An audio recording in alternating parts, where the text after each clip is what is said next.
இந்த மாதிரியான plastic plates முக்கால்வாசி எல்லாரோட வீட்லேயும் இருக்கும்.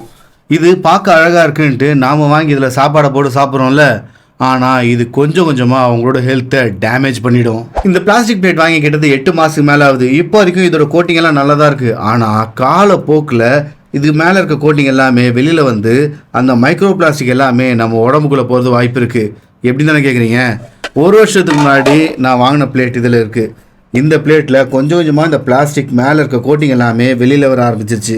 ஆனால் இதுக்கு முன்னாடியே எங்ககிட்ட ஒரு பிளாஸ்டிக் பிளேட் இருக்குது. இந்த பிளாஸ்டிக் பிளேட் வாங்கி கிட்டத்தட்ட 2 வருஷத்துக்கு மேலே ஆகுது.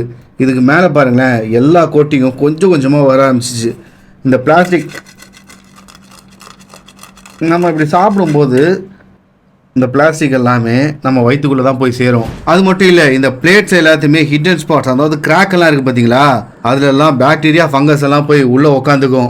நீங்கள் என்ன தான் வாஷ் பண்ணாலும் பயப்பிள்ளைங்க வெளியிலேயே வராது. அதுக்கப்புறம் ஒன்ஸ் அகேன் நீங்கள் சாப்பிடும்போது ஆட்டோமேட்டிக்காக அது உங்கள் வயிற்றுக்குள்ளே போயிடும்.